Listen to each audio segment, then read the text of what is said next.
मंगलम भगवानवीरो मंगलम गौतमो गणी मंगलम कुंद कुंदाद्यो जैन धर्मोस्तु मंगलम सर्वमंगल मांगल्यम सर्वकल्याणकारिकम प्रधानम सर्वधर्माणां जैनम जयतु शासनम जैनम जयतु शासनम।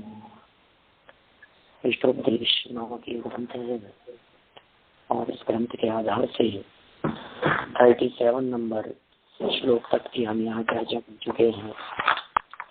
मूल प्रकरण यह चल रहा था कि ये जीव आत्म तत्व का अनुभव करना चाहता है, तो ज्यों ज्यों आत्म तत्व की रुचि बढ़ती जाती है त्यों त्यों दुर्लभ पंचेंद्रीय विषय भी इसको नहीं सुहाते। ये बड़ी गजब की बात है। पंचेंद्रीय विषय भोगों से विरक्ति हम सभी चाहते हैं। कई बार हमें ऐसे लगता है कि इन विषयों से विरक्ति का उपाय क्या है।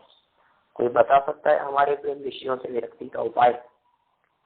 जब हम सोचते हैं विषयों से विरक्ति के बारे में तो ऐसा लगता है इनको नहीं भोगो, है ना, इनके आसपास में मत जाओ, इनसे दूर रहो। तो पंचेंद्रीय विषय भोगों से यदि हम दूर रहेंगे तो निश्चित तौर पर हमारे को उससे विरक्ति हो जाएगी। लेकिन ऐसा नहीं है, यह सच्चाई नहीं है। पंचेंद्रीय विषय भोगों से विरक्ति का उपाय वास्तव में पंचेंद्रीय विषय भोगों से दूर होना नहीं है। तो उससे विरक्ति का क्या उपाय है? तो उन सबसे विरक्ति का उपाय है निज आत्म तत्व की रुचि उत्पन्न होना है। यदि आत्म तत्व की रुचि उत्पन्न होगी तो स्वयं पंचेंद्रीय विषय भोगों से रस टूट जाएगा। माने विषय भोगों से रस टूटने का उपाय है आत्म तत्व का अनुभव करना है, आत्म तत्व की जागृति करना है, आत्म तत्व के रुझान बढ़ना है।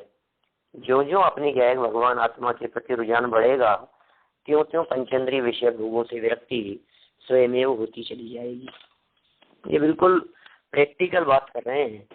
और अपने गायक भगवान आत्मा के प्रति रुचि कैसे बढ़ेगी, तो उसका उपाय यहाँ ये बतलाया गया है कि उस रुचि को बढ़ाने के लिए आपको आत्म तत्व का परिचय होना चाहिए। जिससे गायक भगवान आत्मा का परिचय होगा उसे उसकी रुचि हुए बिना नहीं रहेगी। आत्मा के बारे में अरुचि का मूल कारण आत्मा से अपरिचय है। हमें गायक भगवान आत्मा का वास्तविक परिचय ही नहीं है। जब परिचय ही नहीं है तो रुचि कहाँ से होगी? और जब स्वभाव की रुचि होगी नहीं तो विषयों की रुचि टूटेगी कैसे? क्योंकि पंचेंद्रियों की विषयों की रुचि टूटना भी आसान नहीं है ना। भोगों का रस टूटना इतना सहज सुलभ नहीं है। कुंद स्वामी तो चौथी गाथा में कहते हैं ये काम भोग बंधन की कथा इस जीव को बहुत लंबे काल से चली आ रही है। भोग बंधन की कथा इस जीव ने अनंत बार सुनी है, अनंत बार सुनी है, अनुभव की है, परिचय में आई है। तो ये भोग बंधन की कथा चूंकि इसके परिचय में आती रही है इसलिए जीव उससे विरक्त नहीं हो पाता, उसका रस इसको पड़ा हुआ है। लेकिन लोक और उसकी टीका तो हम पढ़ चुके थे। इसके भावार्थ से हम बात को आगे बढ़ाते हैं। मूल श्लोक का पद्यानुवाद पढ़ लेते हैं एक बार अपन, जिसमें श्लोक का अर्थ ख्याल में आ जाएगा। जो जो आत्म तत्व में अनुभव आता जाए त्यों त्यों विषय सुलभ्य भी ताको नहीं सुहाए। कितना सरल अर्थ है इसका। भावार्थ देखिए आप तो क्या कहते हैं भावार्थ में। आत्म स्वरूप का भान होने पर विषयों के प्रति भोग्य बुद्धि उत्पन्न नहीं होती। यदि आत्म स्वरूप का भान हो जाए मान लीजिए तो पंचेंद्रीय विषय भोगों के प्रति भोग्य बुद्धि उत्पन्न नहीं होती अपने आप ही। कितनी सहज है ये स्थिति। मतलब छोटे से बच्चे से भी यदि कोई खिलौना लेना हो तो उसको कोई नई आकर्षक चीज दिखा दो तो पुराना चीज छोड़ देता है। किसी दूसरी चीज का आकर्षण होने पर पुरानी वृत्ति छूट जाती है। कोई बच्चा यदि किसी चीज की जिद पकड़ करके बैठा हो, 2 साल का बच्चा है, तो उसकी जिद पूरी न करके हम उसका उपयोग डाइवर्ट कर देते हैं। यही तो करते हैं, उसका ध्यान बदल देते हैं, हम उसे और कुछ दिखाने लगते हैं। हम ये सोचते हैं कि यदि इसका चित्त दूसरी चीज की तरफ आकर्षित होगा, इसका मन दूसरी वस्तु की तरफ ललचाएगा, तो निश्चित तौर पर ये पहली वस्तु को छोड़ देगा। बिल्कुल प्रैक्टिकल है ये। बस वही प्रैक्टिकल यहाँ आत्मस्वरूप के भान के संदर्भ में बतला रहे, आत्मानुभव के संदर्भ में बतला रहे। तुम्हें छोड़ना नहीं है।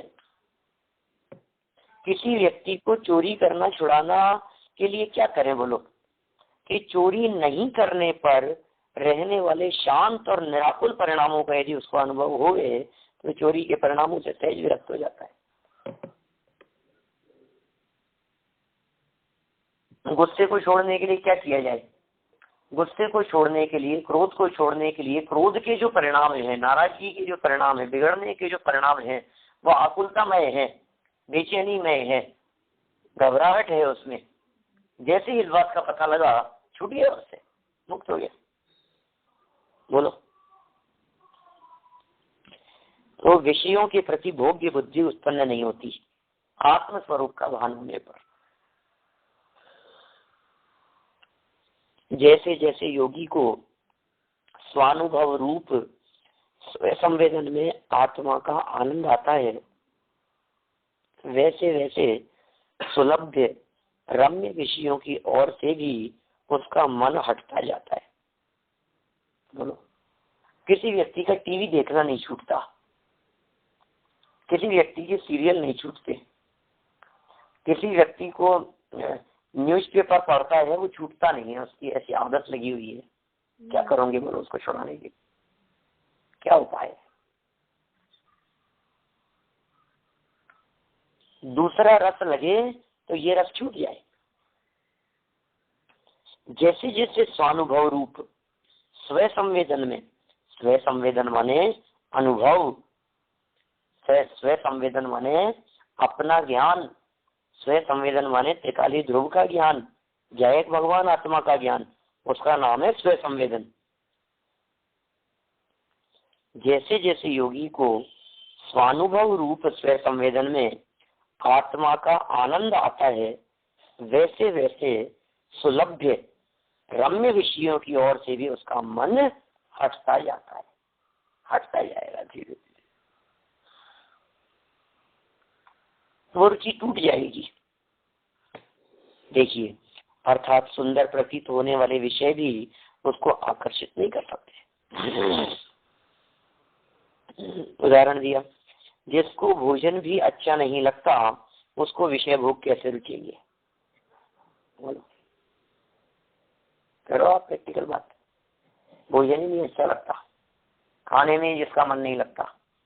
माने टोडरमल जी की बात देखिए, आप सबको पता है, हमारे को सम्यक ज्ञान चंद्रिका की रचना करते समय 6 महीने तक, जब तक उसकी रचना पूरी नहीं हो गई तब तक भोजन में नमक नहीं था, तो नमक का नहीं पता लगा। एक दिन उनकी माँ ने भोजन में नमक डालना भूल गई, सब्जी में नमक नहीं डाला, इन्होंने भोजन कर लिया, तो इन्होंने कुछ नहीं कहा।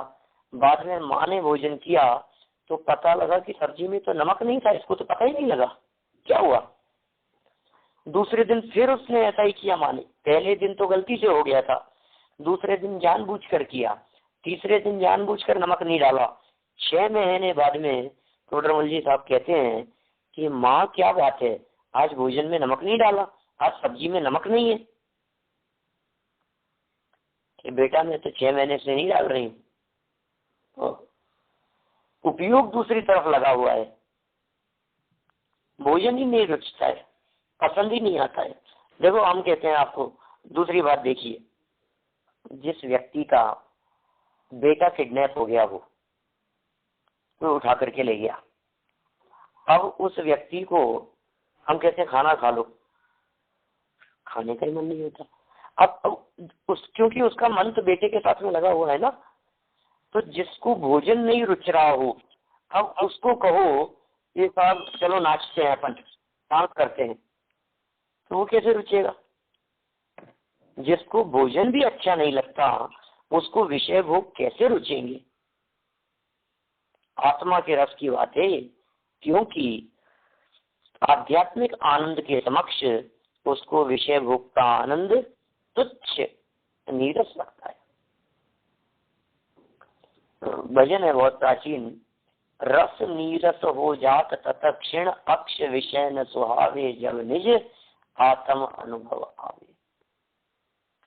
जब निज आत्म अनुभव आवे, तब और कछु न सुहावे, जब निज आत्म अनुभव आवे। तुच्छ लगते हैं, नीरस लगते हैं। भक्तावर में एक श्लोक आता है ना इस तरह का, क्षारम जलम जल निधे रसि तुम के इच्छेत। हे जिनेन्द्र देव, क्षीर समुद्र के मिष्ट निर्मल पवित्र जल को पी लेने के पश्चात अब खारे समुद्र के जल को पीने की कौन इच्छा करेगा? बोलो। अच्छे अच्छे पकवान मिलने के बाद कोई व्यक्ति सूखी रोटी खाने की इच्छा करे तो मूर्ख ही है, कौन इच्छा करेगा?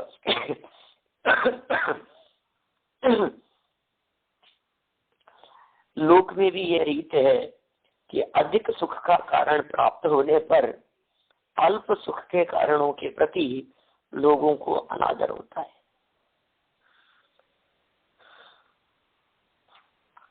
किसी व्यक्ति को महंगे कपड़े पहनने के लिए सहज मिल रहे हों तो व्यक्ति फटे कपड़े क्यों पहनना चाहेगा? अधिक मिल रहा है ना, ज्यादा मिल रहा है ना। ये अतीन्द्रिय आनंद की स्वरूप इसी प्रकार का है। ये अतीन्द्रिय आनंद कोई अपूर्व आनंद है, ये अतीन्द्रिय आनंद कोई विलक्षण आनंद है, ये कोई विलक्षण जाति का है, स्पेशल है ये कुछ। और उस स्पेशल अतीन्द्रिय आनंद को प्राप्त करने के उपरांत स्पेशल अतीन्द्रिय आनंद को भोगने पर, भोग लेने के पश्चात फिर उसको पंचेंद्रिय विषय भोगों को भोगने की रुचि नहीं होती, उनके प्रति अनादर उत्पन्न होता है, अरुचि उत्पन्न होती है। इसलिए विषयों की अरुचि ही योगी की स्वात्म समृद्धि को प्रकट करती है। आत्मा का अनुभव कैसे प्रकट होता है? विषयों की अरुचि। विषयों की अरुचि कैसे होती है? कि आत्मा का ज्ञान, आत्मा की महिमा, आत्मा की रुचि। मुझे यदि महिमा आ रही है अपने क्या है भगवान आत्मा की, तो अब दुनिया की कोई पदार्थ मुझे आकर्षित नहीं करते। बोलो, दुनिया के पदार्थ कब तक मुझे आकर्षित करने में समर्थ थे? क्या कब तक आकर्षित करने में समर्थ थे? जब तक मुझे अपना रस नहीं आया था। देखिए आप, अब वह इस प्रकार है। नया श्लोक कहते हैं,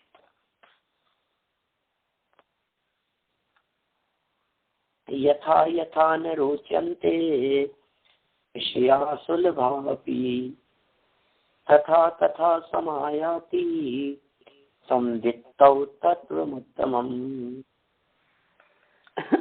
जब सुलभ विषय नहीं लगे योगी को भव्य, आता अनुभव में प्रकट त्यों त्यों उत्तम तत्व। वही बात कह दी है, कुछ नई बात नहीं कहना चाह रहे हैं।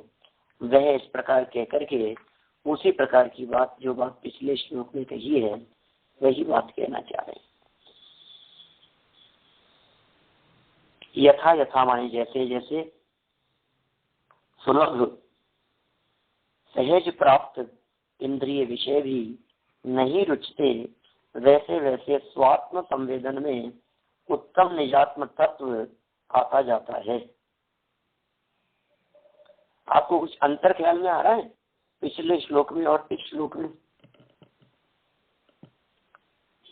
ये दोनों को परस्पर एक दूसरे के साथ में कह करके बात कहिए, अस्ति से और नास्ति से, दोनों तरफ से बात पक्की हो गई, मजबूत हो गई। मतलब एक ही बात नहीं, दोनों तरफ से लगाना, जिससे आत्मा का रस बढ़ता जाता है, उसको विषयों का रस छूटता जाता है, और जिसको विषयों का रस छूटता जाता है उसको आत्मा का रस बढ़ता जाता है। ये दोनों तरफ बात हो गई।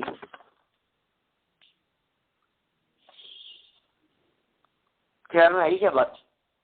मतलब विषय की दृढ़ता के लिए, प्रतिपादन की दृढ़ता के लिए एक प्रकार से इस प्रकार का श्लोक कहा है। बात बिल्कुल उसके अगेंस्ट चल रही है उसी की पोषक, वाक्य रचना उसके विपरीत दिख रही है, पिछले श्लोक के विपरीत। जैसे जैसे सुलभ सहज प्राप्त इंद्रिय विषय भी नहीं रुचते, जैसे जैसे नहीं रुचते, वैसे वैसे स्वात्म संवेदन में उत्तम निजात्म तत्व आता जाता है। अपने आत्मा के स्व संवेदन में निजात्म तत्व कब आएगा? छोड़ दो विषयों को। देखो, पहले हमने ये बात कही थी, आत्मा को जानो, आत्मा को समझो, वस्तु स्वरूप को जानो, अपने गैर भगवान आत्मा का स्वरूप जानो, अपनी महिमा लाओ। क्या बोलते हैं ना अपन ऐसा, प्रभु जी अब ना भटकेंगे संसार में, अब अपनी अब अपनी खबर हमें हो गई है। क्या? हे प्रभु जी, अब नहीं भटकेंगे हम संसार में, क्योंकि हमें अब अपनी खबर हो गई है, हमें अब अपने आत्मा की खबर हो गई है, हमें अब अपने गायब की खबर हो गई है। अब हम संसार में नहीं भटकेंगे। क्या? प्रभु जी अब ना भटकेंगे संसार में। क्यों? अपनी खबर हो गई, मुझे महिमा आ रही है अनंत गुणों के समूह रूप इस गायक भगवान आत्मा की। मुझे महिमा आ रही है मैं कैसा अजर अमर तत्व हूँ। मुझे महिमा आ रही है मेरा कोई अभाव नहीं कर सकता। मुझे महिमा आ रही है मेरा कोई, मुझे अपने गायक की महिमा आ रही है कि अनंत शक्तियां, वास्तव में शक्तिमान यदि कोई है तो मैं स्वयं ही शक्तिमान हूँ। मेरे स्वयं जैसा शक्तिमान दूसरा दुनिया में कोई नहीं है। अब किसकी महिमा आएगी? अपनी महिमा आई। बोलो, ऐसी अद्भुत महिमा है, अपार महिमा है अपने गायक की।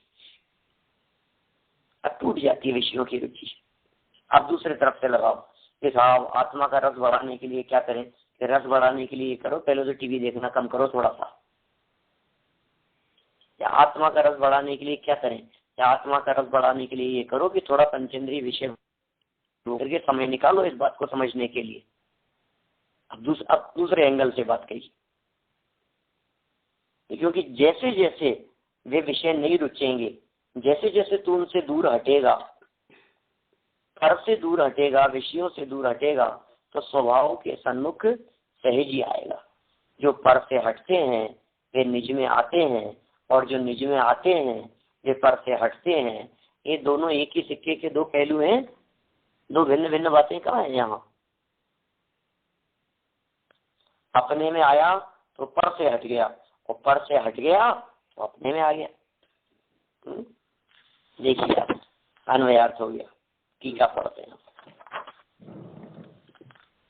यहाँ भी पूर्ववत व्याख्यान समझना, जैसा पिछला व्याख्यान था ठीक उसी प्रकार का व्याख्यान है। यहाँ भी नई बात नहीं, बहुत संक्षिप्त टीका लिख रहे हैं। तथा श्री समय सार कलश 34 में कहा है कि विरम, ये श्लोक है, कलश है 34 नंबर का कलश। क्या कहते हैं? हे भव्य, तुझे अन्य व्यर्थ कोलाहल करने से क्या लाभ है? क्या कह रहे हैं? हे भव्य जीव, व्यर्थ के कोलाहल करने से क्या लाभ है?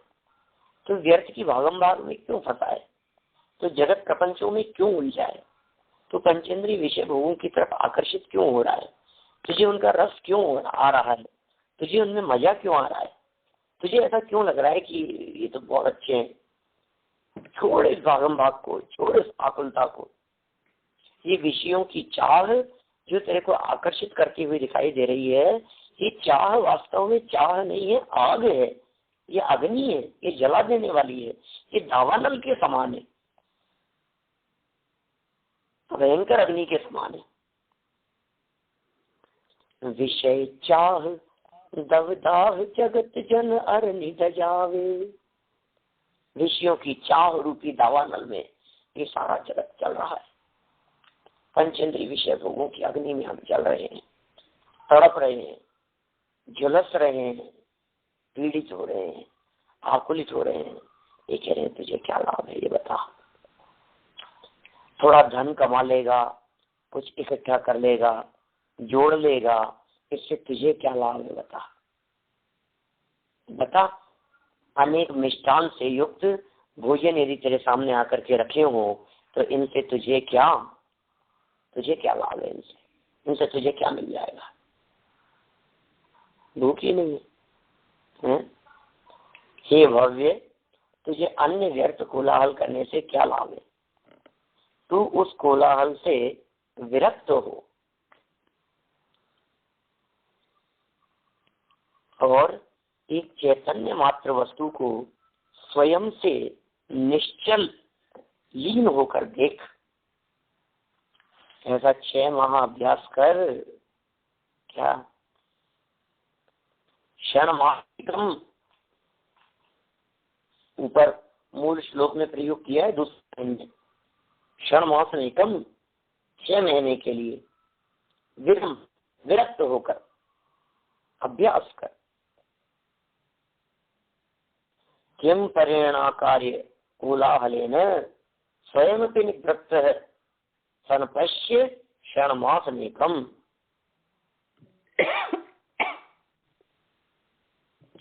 विरम किम परिणा कार्य कोलाहलेन स्वयमपि निवृत्तः सनपश्य क्षणमासमेकम्। हृदय सरसि पुंसः उत्कलाद्भिन्न धाम्नो ननु किमनुपलब्धि भाति किंचोपलब्धि। हे भव्य, तो अन्य व्यर्थ कोलाहल करने से क्या लाभ है। तू उस कोलाहल से विरक्त हो और एक चैतन्य मात्र वस्तु को स्वयं से निश्चल होकर, स्वयं में निश्चल लीन होकर देख। ऐसा 6 माह अभ्यास कर और देख कि ऐसा करने से अपने हृदय सरोवर में उसका तेज, प्रताप, प्रकाश पुद्गल से भिन्न है, ऐसा आत्मा की प्राप्ति होती है या नहीं होती है। गारंटी दे रहे हैं, गारंटी। आप कहते हो कि 6 साल हो गए, कुछ लोग मिलते हैं जो कहते हैं 60 साल हो गए। पंडित जी, अनुभव नहीं हो रहा। 40, 50 साल तक अभ्यास किए हुए लोग तो बहुत ही मिलते हैं। आज 25 साल अपन लोगों को नहीं हो गए हैं क्या। इतने सालों में भी 25 वर्षों में 50 6 महीने निकल गए। फिर एक 6 महीने तू कहनों में वो मान ले। एक 6 महीने के लिए तू जगत से विरक्त होकर, बाह्य कोलाहल से विराम लेकर, शांत चित्त होकर अपने स्वभाव में लीन होने का प्रयास तो कर। अभ्यास करके देख, हृदय सरोवर में पुद्गल से भिन्न क्या है, भगवान आत्मा का तेज और प्रकाश, प्रताप, प्रकाश पुंज बिल्कुल ख्याल में आएगा। ऐसा जाए भगवान आत्मा का हृदय सरोवर में, जिसका तेज, प्रताप और प्रकाश पुद्गल से भिन्न है। ऐसा आत्मा, ऐसे आत्मा की प्राप्ति होगी जिस आत्मा का तेज अपूर्व है, जिसका प्रकाश औद्गलिक प्रकाश से भिन्न है। ऐसे प्रतापवंत चैतन्य क्या है, भगवान आत्मा के दर्शन नहीं हो गए, ऐसा होता ही नहीं है। और यदि बरसों तक अभ्यास करने के बावजूद भी यदि नहीं हो पा रहा है तो इसका मतलब है कहीं ना कहीं लाइन में गड़बड़ी है, कहीं ना कहीं प्रॉब्लम है, कहीं मिस्टेक हो रही है। सुधारो उसको, देखो जरा, चेक करो, ये चेक करो कहाँ भूल रह गई है। 7 तत्व के संदर्भ में भूल चल रही है, 9 पदार्थ के संदर्भ में भूल चल रही है, वस्तु स्वरूप के संदर्भ में भूल चल रही है। वाणी में सुधर गया है, श्रद्धा में नहीं सुधर पा रहा है, भाषा बदल गई है, अभिप्राय नहीं बदला है। परिणाम संभालने की चेष्टा करता है और उन परिणामों की परंपरा का जो कारण अंदर में मौजूद है, ऐसे अभिप्राय की ओर तेरा ध्यान नहीं जाता है। वो अभिप्राय मूल है जो अंदर में बैठा हुआ है, वो श्रद्धा मूल्य है, वो श्रद्धा की खबर नहीं है। करो अभ्यास, एकांत में बैठो, अभ्यास करने की चेष्टा करो। कहता हूँ अनेक बार अनेक लोगों को, आत्म अनुभव करना चाहते हो तो आत्म अनुभव के लिए क्या करते हो तुम, क्या अभ्यास करते हो बताओ।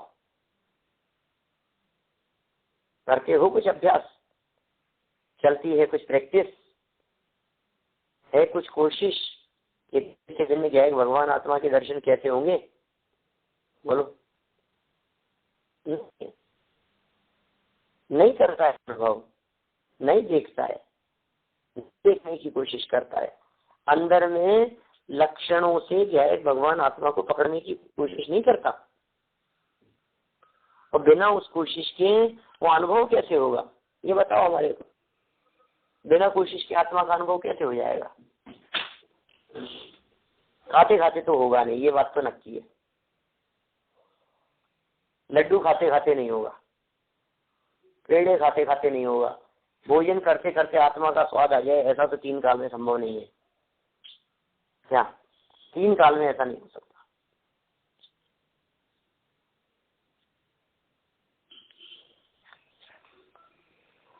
मतलब करो कुछ। अच्छा, टीवी देखते देखते आत्मा का अनुभव सब जगह पर लागू होगी ये बात पंचेंद्रिय विषय भोगों में। सोते सोते एक बार ऐसा हो कभी कि हम तो सो रहे थे साहब, और सोते सोते पता नहीं क्या हुआ, एकदम आत्मा प्रकाश पुंज अंदर में दिखाई देने लगा, अनुभव हो गया उसका। ऐसा हुआ है आज तक कभी किसी को? तो फिर नहाते नहाते, तो फिर मॉर्निंग वॉक के लिए जॉगिंग करते करते बोलो, कुछ होगा ऐसा? नहीं होगा। तो कब होगा? अनादि मिथ्या दृष्टि जीव को जब कभी भी आत्मा का अनुभव सबसे पहले होता है, एकांत में शांत चित्त से बैठे हुए निश्चल अवस्था में होता है, हिलती डुलती अवस्था में नहीं होता। जो जीव शांत चित्त से बैठते हैं ना, बिल्कुल निराकुल होकर, हाथ पे हाथ धरकर, आंखें बंद कर कर, काया से स्थिर, जवान से मौन, और फिर मन में चलते हैं वस्तु स्वरूप के संदर्भ में विचार विकल्प, और फिर वे वस्तु स्वरूप के संदर्भ में चलने वाले विचार विकल्प जिस क्षण टूटते हैं उस क्षण होता है आत्मा का वस्तु विचार क्या होते, मन पावे विश्राम, रस स्वागत सुख उपजे, अनुभव या को नाम, का नाम अनुभव है। कब? वस्तु विचार ध्यावते, तब वस्तु स्वरूप का विचार करे उसके उपरांत ऐसा होता है। और वस्तु स्वरूप का विचार नहीं हुए तो हम कब करते हैं वस्तु स्वरूप का विचार? सुनते हैं तब सुन लेते हैं, पढ़ते हैं तब पढ़ लेते हैं, पूजन करते हैं तब पूजन कर लेते हैं, मंदिर जाते हैं तब मंदिर जाते हैं, घर में बैठे होते हैं तो घर में बैठे होते हैं। कर लो, आप क्या कर रहे हो बताओ? यही तो चल रहा है। कैसे होगा? ये 6 महीने का अभ्यास सफिशिएंट है, कोर्स बना दिया है, 6 महीने का कोर्स है। ये 6 महीने से ज्यादा टाइम नहीं लगता है। 6 महीने से ज्यादा टाइम लग रहा है, इसका मतलब आचार्य अमृतचंद्र स्वामी कहना चाह रहे हैं तो कितना मंद बुद्धि है। 6 महीने के कोर्स को 6 साल में क्लियर नहीं कर पाया। बोलो, कोई व्यक्ति एक बार एग्जाम देवे और उसमें फेल हो जावे, और दोबारा देवे और फिर फेल हो जावे, और तीसरी बार फिर एग्जाम देवे फिर फेल हो जावे, चौथी बार फिर देवे, हर 6 महीने में एग्जाम लगते हैं, कब क्लियर होगा ये बताओ?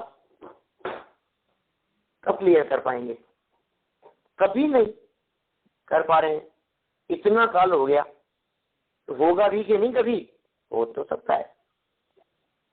हाँ, बिल्कुल हो सकता है। तो फिर करें क्या साहब उसको करने के लिए? अभ्यास कर, कोलाहल को रोक कर। कोलाहल मतलब समझते हैं ना? कोलाहल मतलब बहुत शोरगुल समझिए आप, या हल्ला गुल्ला, या बहुत मतलब ताम झाम लगे हुए हैं, बिल्कुल कोई आ रहा है जा रहा है, भागम भाग लग रही है, चाहिए वो चाहिए, ये नहीं आए वो नहीं आए, ये जो मतलब ये एक हलचल भरी जो लाइफ है, आप समझ लीजिए शादी विवाह के माहौल में जो एक परिस्थिति बनती है उसको कहेंगे कोलाहल। हमारी जिंदगी कोलाहल बनी हुई है, पूरी लाइफ कोलाहल जैसी दिखती है हमारे को। फिर शाम तक भागम भाग में लगे हुए हैं। जिंदगी क्या है हमारी पता नहीं, चलते चलते कौन से क्षण रुक जाएगी एक झटके से, खत्म, ओके हो गई छुट्टी, बराबर हो गया। तो बताओ आप कैसी क्या हो गई, किधर किधर भाग रहा है? सुबह उठने से दौड़ चालू होती है और रात को जब तक थक हार करके पड़ नहीं जाता है तब तक इसकी दौड़ चलती रहती है। ये दौड़ कब तक चलानी है हमारे, कब तक चलेगा, कब तक जाएगा, कब तक दौड़ेगा? ये तो बता। मिली है शांति? कहाँ मिलेगी, कैसे मिलेगी? एकमात्र वस्तु को स्वयं से निश्चल लीन होकर के देख, चैतन्य मात्र वस्तु को, एक चैतन्य मात्र वस्तु को देख, कोलाहल से विरक्त हो, सब तामझाम से छूटकर, सब तामझाम से फ्री होकर, हमें नहीं उलझना, हमें नहीं फंसना, हमें नहीं बंधन नहीं चाहिए, हमें नहीं चाहिए, हमें आकुलता नहीं चाहिए, पीस सबको चाहिए, सब शांति चाहते हैं। मिल रही है क्या? मिल क्यों नहीं रही है वो शांति?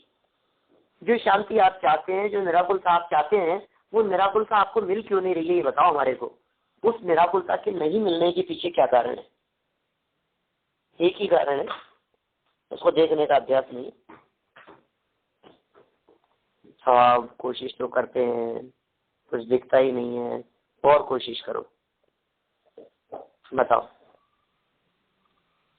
एक बात कहूँ आपको, ये जो डोज है ना, बीमारी यदि ठीक नहीं होती है किसी चीज से तो डॉक्टर पता है क्या कहते हैं? डॉक्टर ये कहते हैं कि इस बीमारी की तो यही दवा है। तो कहता है डॉक्टर साहब दवाई तो मैं ले रहा हूँ पिछले 3 दिन से, कुछ फर्क नहीं पड़ रहा है। तो डॉक्टर ये कहता है कि इसके अलावा तो कोई दूसरी दवाई है नहीं। डॉक्टर साहब बदल दो ना कोई दवाई दूसरी हो तो। ये नहीं भैया, इसके अलावा कोई दवाई नहीं है। तो फिर क्या करूं, कुछ असर नहीं कर रही है। तो तू एक काम कर, अभी 25 mg की लेता था, अब 50 mg की लेना शुरू कर दे। एक बार लेता था, 2 बार लेना शुरू कर दे, खुराक बढ़ा दे। उपाय यही है। जैसा मैं वेद विज्ञान का अभ्यास कर रहा हूँ, अनुभव नहीं हो पा रहा है, तो क्या कर रहा है अभ्यास? अभ्यास की मात्रा बढ़ा दे, तत्वाभ्यास का काल बढ़ा दे, यही उपाय है। बोलो आप। किसी को सहज हो जाता है, किसी को टाइम लगता है। जिनको टाइम लगता है तो कह रहे हैं थोड़ा सा और लगाओ, थोड़ा और अभ्यास करो, थोड़ा और एकाग्र चित्त होकर के देखो। जितना जितना एकाग्र चित्त होकर के देखोगे, जितना जितना अभ्यास करोगे, किसी न किसी तय तक पहुंचोगे आप, पहुंच जाओगे आप अनुभव तक। कैसे पहुंचा जाए, अनुभव किस प्रकार से हो, ये विधि है। हम अनुभव की विधि की चर्चा कर रहे हैं, क्योंकि यहाँ इन्होंने 6 महीने की गारंटी देकर के बात कर दी कि 6 महीने में तुझे आत्मा का अनुभव हो जाएगा। आज से ही ठान ले रहे हैं हम, देखते हैं कैसे नहीं होगा। अरे इंद्रभूति को 6 घंटे में हो सकता है, केवल ज्ञान, अनुभव नहीं। प्रातः काल से लेकर सायंकाल तक उसे 6 घंटे में केवल ज्ञान हो गया। क्या किया होगा ऐसा? ऐसा कैसा पूर्व काम किया होगा, ऐसा पूर्व पुरुषार्थ उसको जगा होगा, कैसी जागृति हुई होगी? बोलो आप। कैसे सम्यक दर्शन हो गया होगा? सम्यक दर्शन होने में तो कितने मिनट थे, घंटों भी नहीं, क्या कहें अपन। तो अपनी सभा से उठ करके मानस स्तंभ तक ही तो पहुंचा था, तमोचरण तक ही तो कितना का टाइम लगा।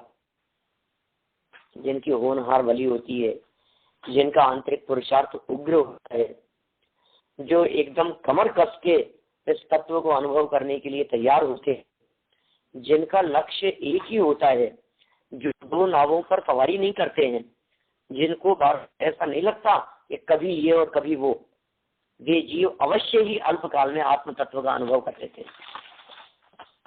क्या अवश्य कर लेते हैं आत्म तत्व का अनुभव, लंबा समय नहीं, अल्प समय में करो। निर्देशन है हमारे पास में आचार्यों का, 2 श्लोक कह दिए, 37 और 38, और दोनों श्लोकों में घूम के एक ही बात कही है। और पूज्यपाद स्वामी ने अपनी बात के पोषण के लिए, जो मतलब पूज्यपाद स्वामी ने जो बात कही थी, उसी बात का पोषण करने के लिए आचार्य अमृत स्वामी का कलश प्रस्तुत कर दिया टीकाकार ने, आशाधर स्वामी जी ने, आशाधर जी की। अमृत चंद्राचार्य के गुरु थे आशाधर जी, पता है आपको? जानते हैं कि आपको थोड़ा परिचय है क्या आशाधर जी से? कौन थे आशाधर जी? जिन्होंने ये मूल में संस्कृत टीका लिखी है इस इष्टोपदेश की, कि आशाधर जी कौन थे? ये पंडित थे, ये विद्वान थे। और अमृत चंद्र स्वामी जब गृहस्थ दशा में थे तो आशाधर जी के शिष्य थे, आशाधर जी से पढ़ते थे, अमृत चंद्र स्वामी के गुरु रहे। बाद में अमृत चंद्र स्वामी ने दीक्षा ले ली। दीक्षा लेने के बाद तो किसी गृहस्थ के गुरु होने का सवाल ही नहीं है। लेकिन ये आशाधर जी कोई कम नहीं है, ये बहुत बड़ी हस्ती है अपने आप में। जिनके शिष्य, संस्कृत व्याकरण पढ़ाए हुए शिष्य अमृत चंद्र जैसे अद्वितीय प्रतिभा के धनी होंगे, वे गुरु कैसे होंगे? उन आशाधर जी ने अमृत चंद्र स्वामी के कलश को कोट किया, बोलो अपनी टीका में। ये भी बड़ा एक अद्भुत काम है, किसी की ताकत नहीं है कौन गुरु होकर के अपने शिष्य की रचना को अपने प्रमाण के लिए प्रस्तुत करेगा, अपनी बात के पोषण के लिए।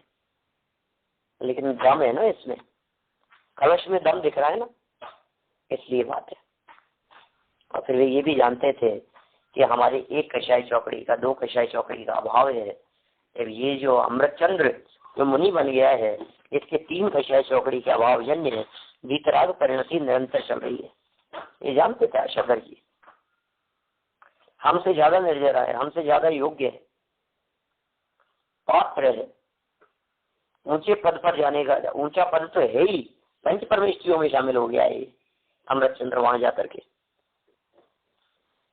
तो इस तरह से ये अमृत चंद्र स्वामी के श्लोक से प्रेरणा लेकर, अमृत चंद्र स्वामी के श्लोक से प्रभावित होकर, या इनके निर्देशन में, इसमें कही गई बात का निर्देशन करते हुए हम आत्म तत्व का अनुभव करने का प्रयास।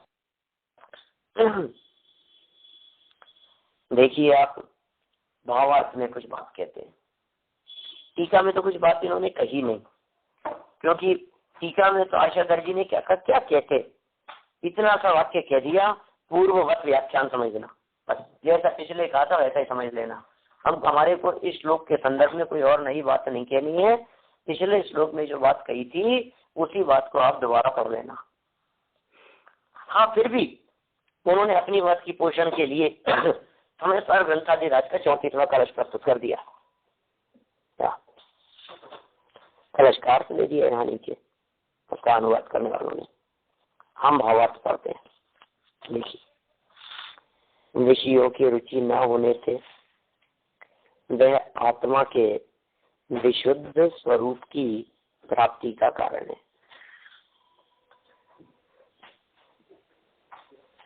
क्या कहा? रुचि नहीं है ना। अब कोई मुझे लड्डू दिखाए, पेड़े दिखाए, मिठाई दिखाए, मुझे रुचि नहीं है, मुझे रति नहीं है।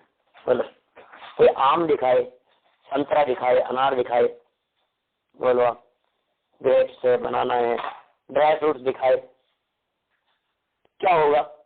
तो हमें क्या है, कोई दम नहीं है, हमें कोई रस नहीं लगता है। क्या?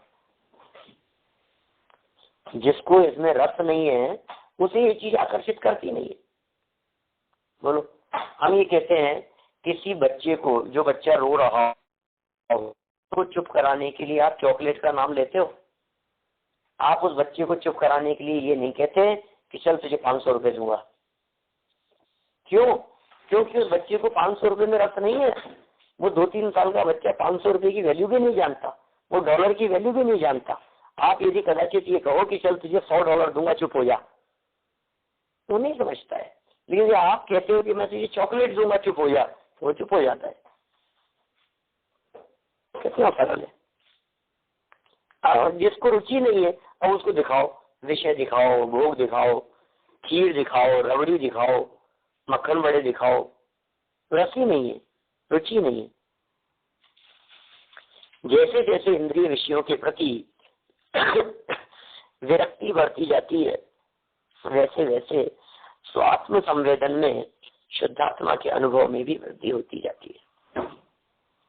अनुभव रस में भी वृद्धि होती चली जाएगी, अनुभव का भी रस बढ़ता चला जाएगा, उसका भी खाल बढ़ता चला जाएगा। इसलिए पर पदार्थों संबंधी समस्त संकल्प विकल्पों का त्याग करके, विषयों से मन व्यावृत्त करके एकांत में स्वात्मा के अवलोकन का अभ्यास करना चाहिए। क्या देखो, इसलिए कह करके निष्कर्ष वाक्य है हम लोगों के लिए, पर पदार्थों संबंधी समस्त संकल्प विकल्पों का त्याग करके। तो ये कैसे होगा, त्याग आसान नहीं है। क्यों नहीं है आसान? जब भी किसी पर वस्तु के संदर्भ में व्यर्थ के संकल्प विकल्प चल रहे हो, उसी समय तत्काल उन विकल्पों का त्याग कर दिया जाता है। बस नहीं करना मुझे विकल्प, होगा फिर हो जाएगा, ठीक है। क्रमबद्ध है, भगवान के ज्ञान में झलका है, वस्तु की परिणमन व्यवस्था स्वतंत्र है, स्वाधीन है वो प्रत्येक कण कण परिणमन करने के लिए। जैसे ये विचार आया हमारे को, उन विकल्पों का त्याग हो गया। पर पदार्थों संबंधी समस्त संकल्प विकल्पों का त्याग हो गया। विषयों से मन व्यावृत्त करके मतलब हटा के, व्यावृत्त मतलब हटाना, दूर करना।